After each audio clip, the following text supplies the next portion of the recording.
നമുക്ക് ബാലിന്റെയും ഗോമതിയുടെയും ഇന്നത്തെ നല്ലൊരു കഥ കേട്ടാലോ? അങ്ങനെ ഇന്നത്തെ കഥയില് ആകെപ്പാടെ ടെൻഷൻ അടിച്ച അനുസരി കിടക്കുവാണ്. അനുസരിക്ക് കിടന്നിട്ട് കിടക്കാൻ പറ്റുന്നുണ്ടായിരുന്നില്ല. നാളെ അലോക് ഇങ്ങോട്ടേക്ക് വരുമെന്നാ പറഞ്ഞിരിക്കുന്നത്.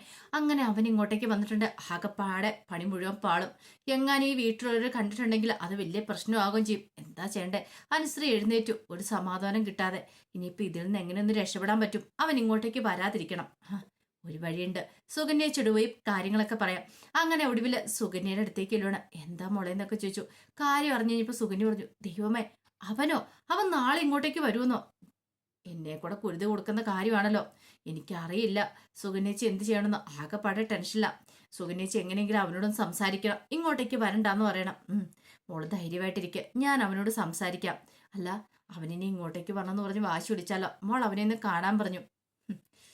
സുകന്യച്ചി, എനിക്ക് അവന്റെ മുഖം പോലും എനിക്ക് കാണണ്ട, അറിയാലോ.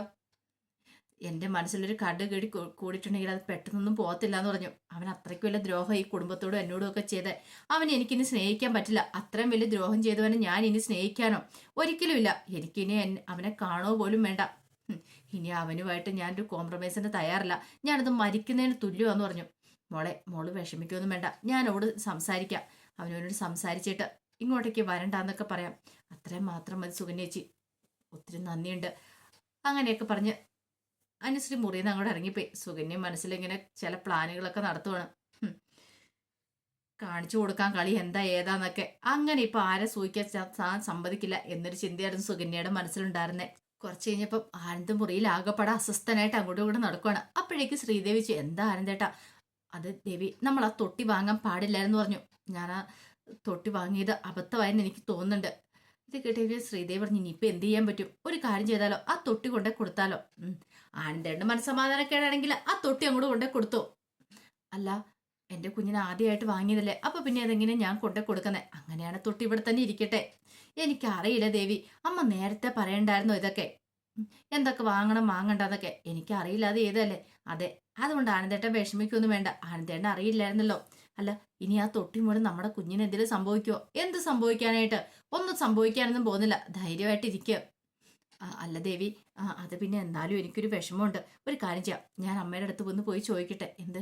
കുഞ്ഞിന് എന്തൊക്കെയാ വാങ്ങേണ്ടാത്ത കാര്യങ്ങളൊക്കെ. എൻ്റെ ആനന്ദേട്ടാ, ആനന്ദേട്ടന് ഇപ്പൊ അങ്ങോട്ടേക്ക് പോകണ്ടെന്ന് പറഞ്ഞ് ആനന്ദനെ പിടിച്ചിരുത്തി അവിടെ.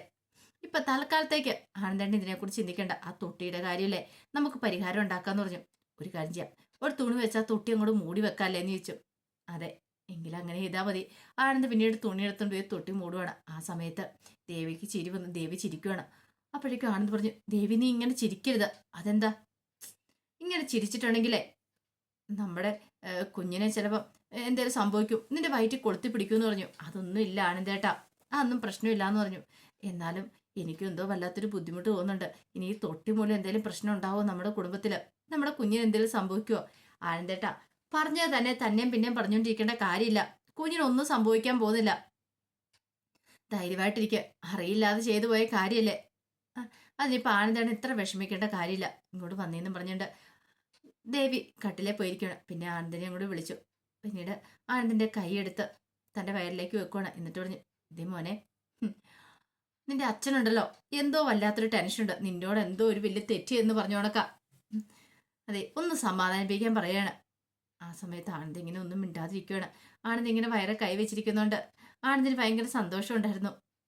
കുഞ്ഞ് തൻ്റെ അടുത്തുണ്ടെന്നൊരു ഫീല്. പിന്നീട് ദേവി പറഞ്ഞു, മോനൊന്നും അച്ഛനെ ഒന്ന് സമാധാനിപ്പിച്ചാൽ ഒരു പ്രശ്നമില്ലെന്നും പറഞ്ഞുകൊണ്ട് ഒന്ന് സമാധാനിപ്പിച്ചാൽ മതി എന്ന് പറഞ്ഞു. അപ്പോഴേക്കും ആനന്ദ് പെട്ടെന്ന് കൈയും കൂടെ വലിച്ചു. എന്താ ആനന്ദേട്ടാന്ന് ചോദിച്ചു. ദേ, കുഞ്ഞിനെ ചവിട്ടിയതുപോലെ എനിക്ക് തോന്നിയെന്ന് പറഞ്ഞു. അതെ, അച്ഛനെ സമാധാനിപ്പിച്ച. അച്ഛൻ്റെ ഈ ടെൻഷൻ കണ്ടു കഴിഞ്ഞപ്പത്തേനെ കുഞ്ഞച്ഛനെ സമാധാനിപ്പിച്ചാന്ന് പറഞ്ഞു. ആണോ ദേവി? പിന്നല്ലാതെ. പിന്നീട് ആനന്ദ ദേവിയുടെ വയറിലേക്ക് ഇങ്ങനെ തലവെച്ചിങ്ങനെ ചെവി കോർക്കുവാണ്. അതെ, എനിക്ക് മനസ്സിലായി. എൻ്റെ കുഞ്ഞിൻ്റെ സമാധാനിപ്പിക്കുന്നുണ്ടെന്നുള്ള കാര്യം. സാരില്ല അച്ഛാന്നൊക്കെ അവൻ പറയുന്നുണ്ട്. ദേവി പറഞ്ഞു, ഇത്രയേ ഉള്ളൂ എന്നൊക്കെ പറഞ്ഞ് ആനന്ദിനെ സമാധാനിപ്പിക്കുകയാണ്. ആനന്ദിന് എന്തോ ഇത്ര സമയമില്ലാത്ത ഒരു സന്തോഷവും സമാധാനവും ഒക്കെ ആനന്ദിന് ഫീൽ ചെയ്യുകയും ചെയ്തു. കുറച്ച് കഴിഞ്ഞപ്പോൾ സുകന്യ അലോകിനെ വിളിക്കുകയാണ്. അലോകിനെ വിളിച്ചിട്ട് ചോദിച്ചു, എടാ നീ ഇങ്ങോട്ടേക്ക് വരുന്നുണ്ടെന്ന് അനുസരിയോടോ മറ്റോ പറഞ്ഞായിരുന്നു ചോദിച്ചു.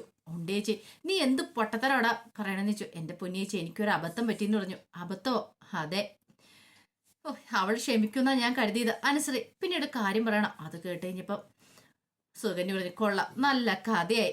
എടാ, ഇങ്ങനത്തെ കാര്യങ്ങളൊക്കെ അവള് ക്ഷമിക്കുമെന്ന് നിനക്ക് തോന്നുന്നുണ്ടോ? ഇനിയിപ്പോൾ എന്ത് ചെയ്യണമെന്ന് എനിക്ക് അറിയില്ല ചേച്ചി. അതുകൊണ്ട് അവളെ പേടിപ്പിക്കാൻ വേണ്ടി ഞാൻ അങ്ങോട്ടേക്ക് വരുന്നുണ്ടെന്ന് പറഞ്ഞ് ആകപ്പാടെ പെട്ടുപോയെന്ന് പറഞ്ഞു. ഒരു കാര്യം ചെയ്യുക, നാളെ നീ ഇങ്ങോട്ടേക്ക് വരണമെന്ന് പറഞ്ഞു. വരണമെന്നോ? അതേടാ, നീ ഇങ്ങോട്ടേക്ക് വാ, ബാക്കി കാര്യം ഞാൻ ഏറ്റു. അല്ല ചേച്ചി, അങ്ങോട്ടേക്ക് വന്നിട്ടുണ്ടെങ്കിൽ അവളെ അവിടെ എങ്ങാനും വെച്ച് പിടിക്കപ്പെട്ടാലോ? ഒന്നും സംഭവിക്കില്ല. അകത്തേക്ക് നിന്നെ ഞാൻ കയറ്റിക്കോളാം. പിന്നെ അവളെ അനുനയിപ്പിക്കാൻ നീ ശ്രമിക്കണം.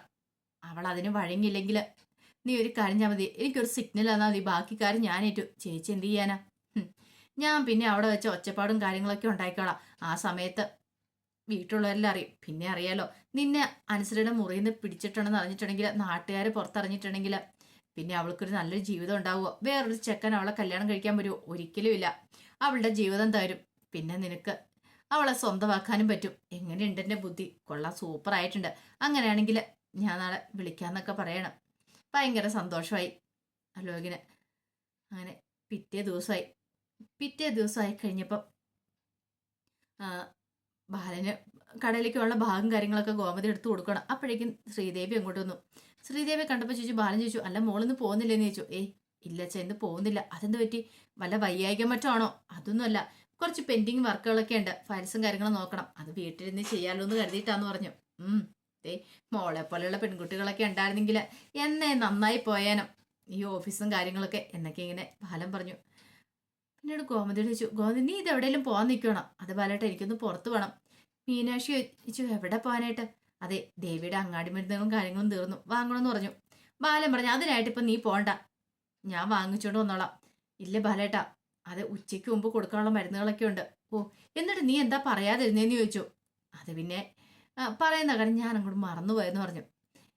ആ സമയത്ത് മീനാക്ഷി പറഞ്ഞു, എന്നാ ഒരു കാര്യം ചെയ്യാം, അമ്മ പോയിട്ട് വരാൻ പറഞ്ഞു. ഞാൻ പോയി വാങ്ങിച്ചിട്ട് വരാം. ആ സമയത്ത് ബാലൻ പറഞ്ഞു, എന്നാ ശരി, വരാൻ പറഞ്ഞു. അപ്പോഴേക്ക് സുകന്യയും കൂടെ അങ്ങോട്ട് വന്നു. സുകന്യ വന്നിട്ട് പറഞ്ഞു, അതെ, നേരത്തെ കൊടുക്കേണ്ട മരുന്ന് നേരത്തെ കൊടുക്കണമെന്ന് പറഞ്ഞു. അപ്പോഴേക്കും ഗോമതി മീനാക്ഷിയോട് പറഞ്ഞു, മോളെ, ദേവിയുടെ കാര്യങ്ങളൊന്നും ഞാൻ നോക്കിയിട്ടില്ല, അവൾക്ക് ഇഡ്ഡലിയൊക്കെ എടുത്ത് കൊടുക്കണം എന്ന് പറഞ്ഞു. ഞാൻ കൊടുത്തോളാം. സുകന്യ പറഞ്ഞു, എന്തിനാ ഗോമതി ചേച്ചി ഇത്ര ടെൻഷൻ അടിക്കുന്നത്? ഞാനും മീനും കൂടെ ഉണ്ടല്ലോ, ധൈര്യമായിട്ട് പോയിട്ട് വരാൻ പറഞ്ഞു.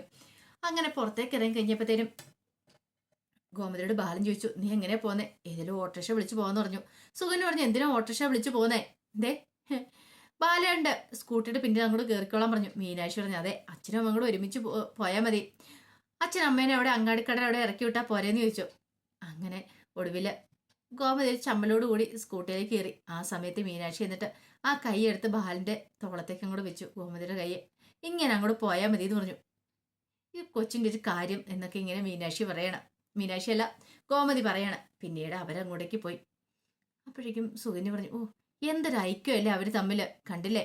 എത്ര വർഷമായി കല്യാണം കഴിഞ്ഞിട്ട്, ഇപ്പോഴും അവരുടെ ഒരു സ്നേഹം കണ്ടോ? ഭാര്യ ഭർത്താക്കന്മാരായിട്ട് ഇത്ര വർഷം സ്നേഹത്തോടെ ഇരിക്കാന്ന് പറഞ്ഞാൽ ഒരു ഭാഗ്യം തന്നെയാന്ന് പറഞ്ഞു. അപ്പോഴേക്കും മീനാക്ഷി പറഞ്ഞു, അതെ, അവർ തമ്മിലുള്ള ഐക്യം അതിന്റെ പ്രധാനപ്പെട്ട കാരണം എന്ന് പറഞ്ഞു. ഈ സമയത്ത് അപ്പുറത്ത് അലോകം ഉണ്ടായിരുന്നു. അലോകം അവിടെ നിന്നിട്ട് ഇവിടുത്തെ കാഴ്ചകളൊക്കെ കാണുന്നുണ്ടായിരുന്നു. ഗോമതി പുറത്തു പോയെന്നുള്ള കാര്യം അലോകിന് മനസ്സിലായി. സുകന്യക്ക് ഭയങ്കര സന്തോഷമായിരുന്നു. ഗോമതി പുറത്തു പോയാലോ, പറ്റിയ അവസരം തന്നെയെന്ന് സുകന്യ മനസ്സ് വിചാരിക്കുന്നുണ്ട്. പിന്നീട് മീനാക്ഷി അകത്തേക്ക് കയറി വന്നിട്ട് നേരെ ശ്രീദേവിയുടെ അടുത്തേക്ക് ഇല്ലണം. ആ ശ്രീദേവി കിടക്കുമായിരുന്നു. ശ്രീദേവി ചെന്ന് വിളിച്ചു, എന്താ മീനു? അതെ, എഴുന്നേക്ക്, ആഹാരം കഴിക്കണ്ടെന്ന് ചോദിച്ചു. ഇപ്പോഴോ? എനിക്ക് വേണ്ടാന്ന് പറഞ്ഞിട്ട് കാര്യമില്ല, ഇഡ്ഡലി കൊണ്ടുവന്ന് വെച്ചിട്ടുണ്ട്. വേണ്ട മീനു, വിശപ്പില്ലാത്തോണ്ടാ. വിശപ്പില്ല എന്ന് പറഞ്ഞിട്ടൊന്നും ഒരു കാര്യമില്ല. അതോ ഇനിയിപ്പം ഞാൻ കൊണ്ട തന്നുകൊണ്ടാണോ? അതെന്താ മീനു അങ്ങനെ പറഞ്ഞേ? അല്ല, ആനന്ദേണ്ണ ഇല്ലാത്തതിന്റെ പ്രശ്നമാണോ കഴിക്കാത്ത? ആനന്ദേണ്ണ ഉണ്ടെങ്കിൽ വാരി തരൂലോ, അതുകൊണ്ടാണോ ഇനിയിപ്പം വാരി തരാത്തോണ്ടാണോന്ന് ചോദിച്ചു. അത് കേട്ട് കഴിഞ്ഞപ്പം ശ്രീദേവി പറഞ്ഞു, ഒന്ന് പോ മീനു അവിടുന്ന്, അങ്ങനെയൊന്നും ഇല്ലാന്ന് പറഞ്ഞു. അപ്പൊ അതിന്റെ വിശേഷങ്ങളൊക്കെയാണ് നമ്മളിന്ന് കാണുന്നത്. ഇതിന്റെ ബാക്കി വിശേഷങ്ങളുമായിട്ട് വൈകുന്നേരത്തെ പ്രമോയി വരാട്ടോ. ഒരിക്കൽ കൂടി എല്ലാവർക്കും ശുഭദിനം നേർന്നുകൊണ്ട് നിർത്തുന്നു.